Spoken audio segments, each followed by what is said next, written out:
I'm a great believer in unity.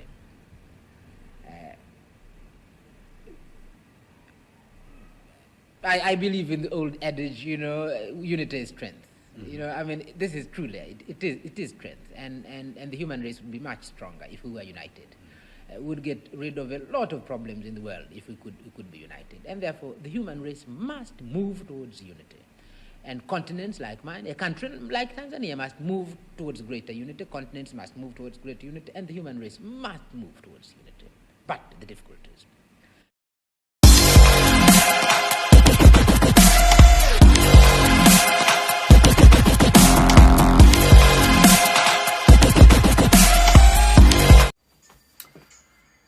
Hello everyone, Jambo, konnichiwa.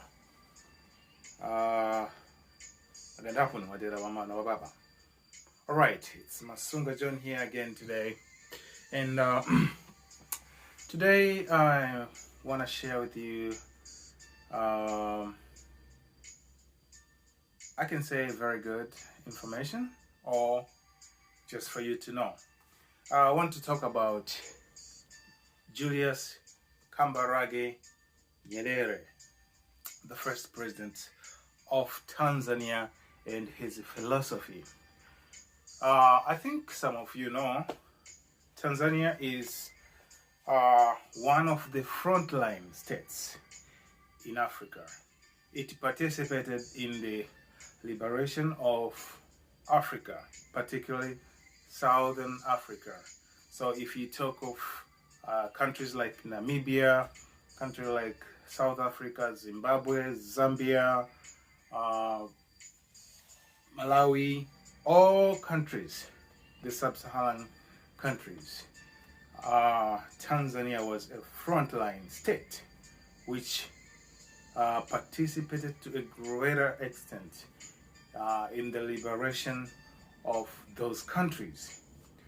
So today I want to talk about Julius Kambarage Nyerere, who is, I think, he's kind of underrated. His philosophy was great and awesome. I wish all African presidents were like that, because he believed in unity. So there are many things you can talk about him. Like he is the reason why Swahili language is the biggest language spoken in Africa, because he wanted to unite East Africa, like Tanzania, Kenya, and Uganda, with one language, Swahili, and now it has spread all over Africa. It's the biggest language. He even delayed the independence of Tanganyika, that time before it became Tanzania, just to wait for Kenya and Uganda to be independent and then unite the countries and then become one country. But it didn't succeed. So in this video, we're going to listen to one of the interviews, and he is talking about unity, and listen to his speech, his interview. It's awesome. Now please, after watching this video, please subscribe, like, comment, and share. Your support is needed. All right, enjoy the video. I'm a great believer in unity.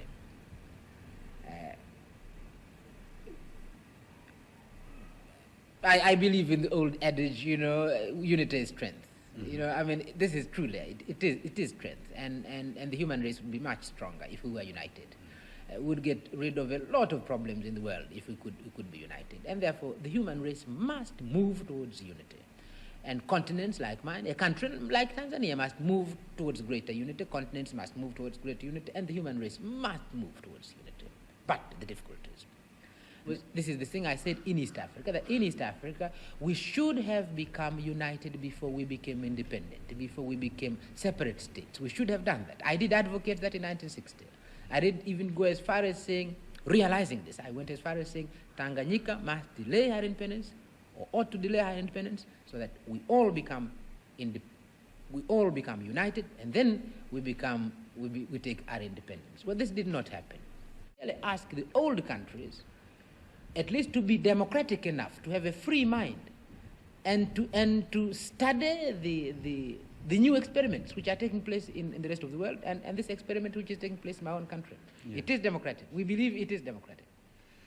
Now, not very long ago, you had a revolution across the water here, and you have a union with Zanzibar. Some people might want to know why a small population like that of Zanzibar is so heavily represented in your union parliament. Well, some people want to know, both outside. This question is asked not merely by non-Tanzanians. Sometimes it's asked by Tanzanians. But remember what has happened. What has happened is a merger between two countries. It's a merger between two countries. And when you are talking about countries, there is no big country and small country. Countries are equal. Zanzibar was an independent sovereign state, not less sovereign than Tanzania and Tanganyika was an independent sovereign state. And the problem is really how it's a question of constitution. How do you merge these two countries? And what kind of constitution do you adopt? Now, take the United States of America. Their own constitution provides for two houses. In one house, what is represented there are the states, and they're treated as equal. There's no big one, there's no small one. All of them are represented in the Senate by an equal number of people. Then you have the House of Representatives, where then you base it on population. We don't have two systems. But obviously, just as in the United States, you must take into consideration that the mergers are states, and states must be equal. Even in our own case, although we rejected a two-house system, you can't forget that in their stateness, Tanganyika and Zanzibar are equals. Now, you recently attended the OAU conference in Accra. What is your opinion now about the status of African unity? That's one part of the question, and the second one is, how about unity here in East Africa? Why don't we hear any more about the East African Federation? May I answer first? I think the second part of the question is probably easier and perhaps could explain my answer to the first part of the question. I'm a great believer in unity.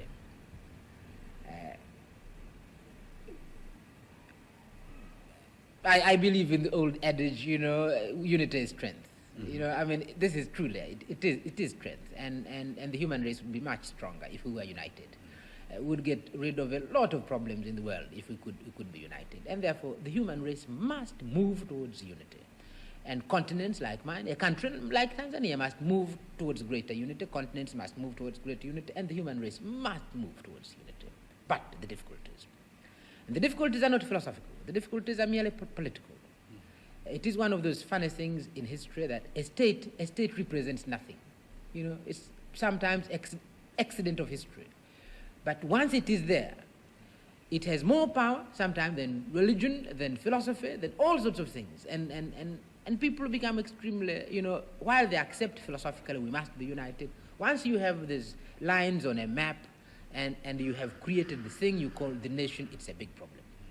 So Africa has, in a sense, missed the first opportunity, and this is the thing I said in East Africa, that in East Africa we should have become united before we became independent, before we became separate states. We should have done that. I did advocate that in 1960. I did even go as far as realizing this. I went as far as saying Tanganyika must delay her independence, or ought to delay her independence, so that we all become united, and then we take our independence. Well, this did not happen. The reasons I understand, but I felt it was a great pity that we did not become united before we became independent. Hence now the difficulties. We now become separately independent, and as a result, since we are sovereign states, it's extremely difficult. And for the time being, quite frankly, we must forget the possibility of a political merger in East Africa. Things like economic cooperation, this we are maintaining with great difficulty, but I think we'll maintain. Now, this is true of Africa. If it is true on a small scale, like East Africa, where we have a common language, Swahili and English, common traditions of government, because all of us have been under British rule. We have common services. We have no railways. All railways are East Africans, and all East African railways, and all sorts of things, common currency, and all sorts of things running together. If this is difficult, obviously it's going to be much more difficult on the continental basis. And this is the context in which people must view the unity that is taking place in Africa, the movement towards unity in Africa. This is the way you've got to assess the importance of the OAU, not from the ideal of unity, but from the difficulties of moving towards there.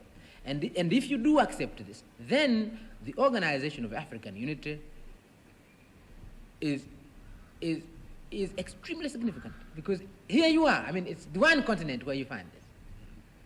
Young, feeling very much about their sovereignty, but still we meet, and we give and take. And there we are. So I'm very hopeful myself. I'm realistic enough to feel that our road to unity is going to be long, patient. But I'm again feeling that given these difficulties, the OAU is a small miracle. Sorry, it's DJ.